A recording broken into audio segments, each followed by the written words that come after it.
deal. Netanyahu said he would send negotiators later this week to continue negotiations. Will Bill Burns be there? What can you tell us about where things stand? So I won't make any announcements with respect to the leader of another agency. Follow my typical practice here.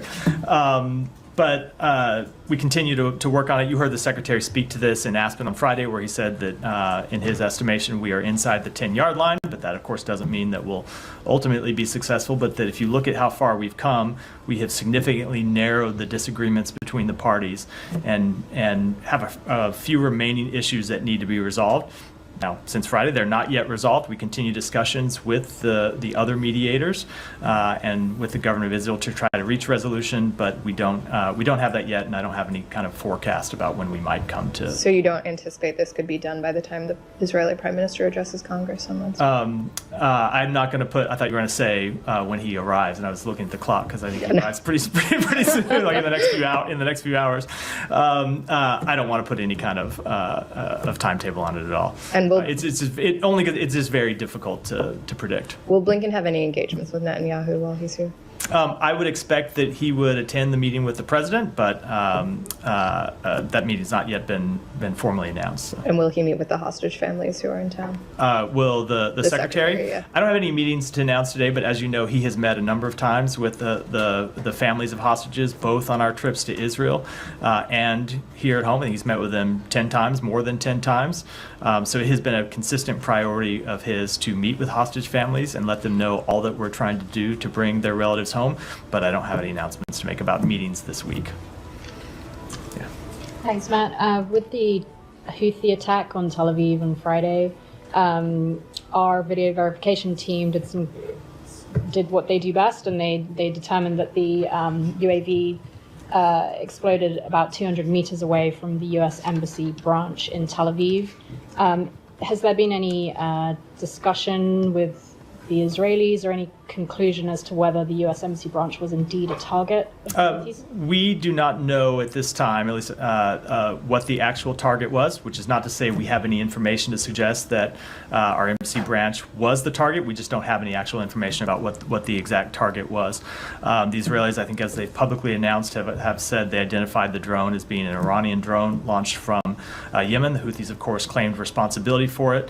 We are in close contact with the Israelis as they fully investigate the source of the explosion and its intended target, but don't yet have any definitive information about that second question. And given the proximity, do you expect, or has there been any change in security posture at that branch or any of the others? There hasn't been, as you I think are probably aware. Since October 7th, there have been a number of attacks on Israel writ large and on Tel Aviv. There was a while when Tel Aviv was coming under daily attack from rockets from Gaza, and we, since that time, have been always very closely monitoring the security situation. We have well-established protocols at our embassy and our embassy branch office for dealing with threats. We conducted an accountability after the drone attack on Thursday, I guess it was Friday morning there, and established full accountability for all of our personnel, and our embassy and the embassy branch office are operating as normal today. Yeah, Saeed. Thank you. Just to be clear, you're not expecting the Israeli Prime Minister to come to this building for any meeting, are you? No. You don't? No. Okay. All right. Now, let me ask you this about the Prime Minister. As an expert, not that I want you to get into his head, but what am I an expert in? No, you are an expert on this issue, or an expert, in the Israeli Prime Minister for sure. You've encountered him many times. But my question to you: would you be less inclined to be cooperative on this deal? He's optimist by nature, but now he may feel that there's, a great deal of disincentive to go ahead with this deal, since the person who basically, articulated this deal has decided that he will no longer run for office. So expert or not, I try not to put myself in the minds of anyone else, try to make assessments about people based on their actions, and I will speak to the actions of the government of Israel, including the Prime Minister, when it comes to this potential ceasefire deal, and that is that they have continued to stand by the proposal that the president outlined publicly some 6 weeks or so ago. We have been engaged with them over the course of the past few weeks trying to bridge the final differences, and what they tell us and what they continue to show is that they are working to try to get a deal. Doesn't mean that they are willing to agree to every demand that Hamas has made. Of course not. That's the Right. standard way a negotiation proceeds. But we continue to judge that they are working to try to reach a deal. Okay, so you don't feel that a great deal may have changed, and let's say, and what Israel would want or would agree to in the last 24 hours as a result? No, I do not. And again, I'm going to assess all the parties by the actions they take. Yeah, a couple more questions. The U.S. criticized the ruling, the ICJ ruling, that the Israeli occupation of Palestine is illegal. Why would you do that? Because you guys, I want to learn. You are a signatory to 242, 338, and so on, which speak very clearly on what is occupied territory and so on. Why would you be opposed to a statement that is stating the obvious, actually, that the West Bank and East Jerusalem? So if you look closely at the response that we gave to people that asked for our take on this ruling on Friday, what we said is that we have been clear that the Israeli government's support for settlements is inconsistent with international law, and of course runs contrary to the cause of peace.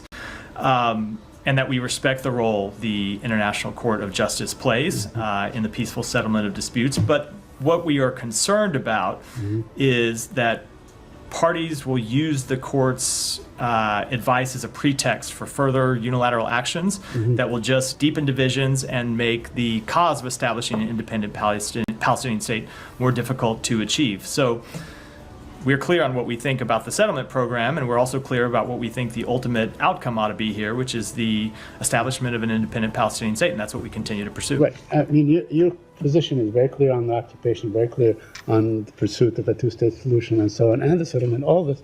But the Israelis are not responding. Now, you continue to say that the best or the most feasible path forward on this is negotiation.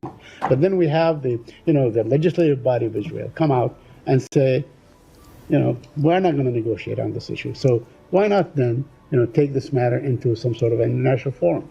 Because we believe the best outcome, ultimately, to establish an independent Palestinian state, and it's important to remember the practical goal that we want to see achieved. Not votes at international bodies that don't do anything, not rhetorical statements that don't do anything. We want to see the actual establishment of an independent Palestinian state. And in our judgment, to get there, it is going to require a negotiation. And it's a very difficult process. Obviously, there's a reason why this dispute has been dragging on for decades now. But we continue to push for the establishment of a Palestinian state, and we continue to look at ways to come out of the current conflict and get a ceasefire and build a ceasefire into lasting peace and build a ceasefire into enduring stability, and ultimately push for the establishment of a Palestinian state. Not to say that it's easy. Of course, it's not easy, but in our judgment, that is the route that has the ultimate best chance of success. Lastly, on the water, Israel is using water as a weapon, according to different reports in Gaza. I mean, it's like water has been cut off by 94%. Are you aware of this situation? I haven't seen that specific report, but I can tell you that we have been working to try and get food and, of course, water into the people of Gaza. We have been working to try and get pipelines turned back on. There have been times that Israel has made progress working with local Palestinian agencies to try to get water turned back on, and then you had events that led to pipes being disrupted again. Obviously, the provision of water is incredibly important. It's why, for another example, we've worked to get fuel into Gaza to allow desalinization plants to run so they can provide water to the people who need it, and that continues to be a priority for us. Thank you. Yeah. I'll just come back to the ICJ. So in your response to that, you're talking about what you don't want parties to use this opinion as a pretext for further unilateral actions. What are we really talking about there? What is it that you're concerned that a court's decision will be used as a pretext for? So I don't want to prescribe any from here, but just as we have criticized unilateral actions that Israel has taken, because we don't find them conducive to the goal of reaching peace, we would see actions by other parties. So you've seen us, for example, when other countries have come out and recognized a Palestinian state as a unilateral action. It's, of course, the right of any country to make that decision, but we see that ultimately as harmful to the ultimate goal of negotiating the establishment of a Palestinian state. So without prescribing any exact options that various parties may take, it's that kind of unilateral thing that outside the context of negotiations, we just ultimately don't find helpful. Right. I think like what Said was kind of getting at, if you're basically saying we don't sort of see this court's opinion as useful. But that's not really what courts are for, right? They're not there as bodies to make useful political interventions in issues. This is an issue where you say you support international law, but in international law, the concept of international law means that there are courts that can rule on these kind of things, right? And now we've got the ICC and the ICJ have both taken actions regarding Israel in the last few months, and in both cases you've sort of pretty strongly spoken out about those courts interventions. So, how can you say that you support international law when whenever the bodies of international law act, you denounce it? So, various parties or observers to international fora or courts here can both respect a court system and disagree with rulings that courts make. You see that all the time, just thinking about domestically here at home, where an administration can respect the work that the courts do, but disagree with an individual that ruling that comes down, be concerned about the practical implications of a decision that a court makes, plan to an appeal.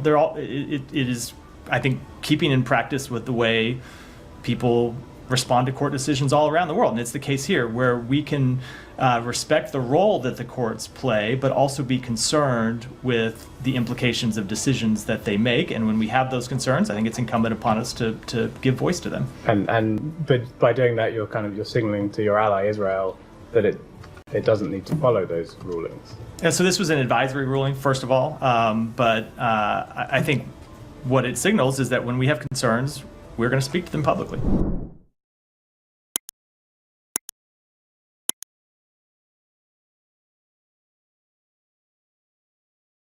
I ask unanimous consent that the chairman be authorized to declare a recess at any time during today's hearing.